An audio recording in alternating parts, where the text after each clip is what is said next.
What's the game you put the most hours into? The game I've put the most hours into. It had to be when you were little. Because that's we talking about every game. World of Warcraft. I thought you were gonna say Final Fantasy. I was gonna say. Well, I mean, if you want to count all the Final Fantasies, then yeah, pretty close. But I would single game. World of Warcraft.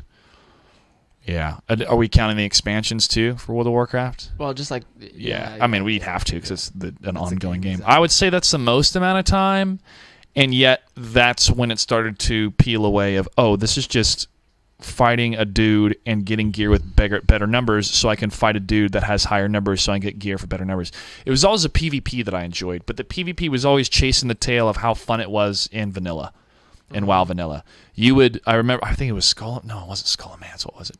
Tauren Mill? Was it Tauren Mill? Was that the name of it? But there'd be this like windmill or Tauren Mill or something like that. And there'd be a line of horde. I was Alliance at the time, so I wanted to play as a paladin. And we would just have this battle line drawn. Again, this is nothing in the game that made this a battle line. It just was, we're going here and we're going to fight. And you saw people in chat, we're all going to Tauren Mill. Everybody's going. Let's go. So everybody's taking all like the trams and the wyvern, or not the wyverns, that's the horde, the griffins and all that stuff, and everybody's landing. We're like, yo, is the server gonna explode? What's gonna happen?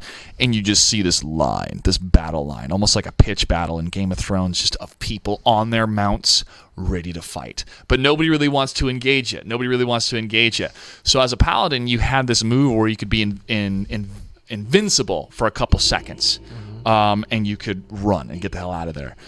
And you also had a stun because you had this hammer, and hammers can stun people, was part of the moveset.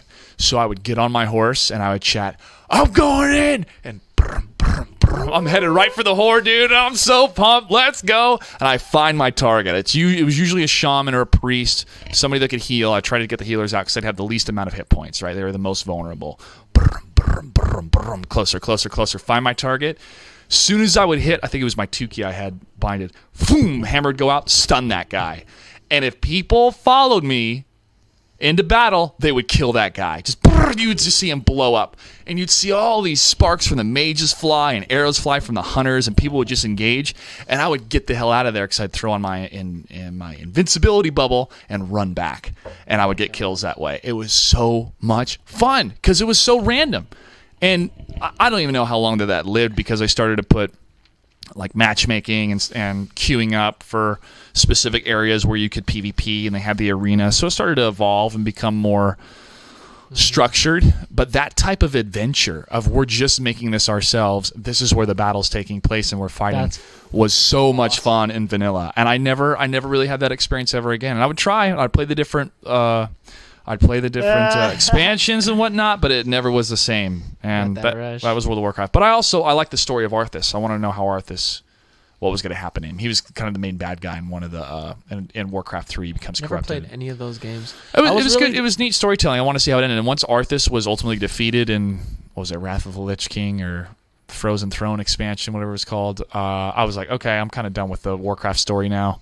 They've retconned things. They've done time travel. I'm like, I'm good for right now. Maybe a new IP or do something else with Warcraft in the future. We'll see. They're doing the remastered version. My ADHD held me back from playing hella games. Like, I could not play the slow games, bro. Like, Pokemon, Zelda. I was like, fuck, this shit's cool, but dude, I cannot fucking I have to walk. I have to walk to the end. No, I'm done. Yeah, I understand that. But RPGs, I would say the game type is what I've messed with the most. I never see, games. And I'm telling you, I think I would have gotten into games like that. Like every single game I ever got my hands on, I would always give a fair shot. Like I'm telling you, my dad would get random ass games and flip them every single weekend. Yeah, well, that's why I really like Mortal Kombat. Because it was a good story. That's kind of my number one thing is the story going to captivate me, that I invest the time, that I'm going to feel like, oh, that was a real cool story. It's like reading a book.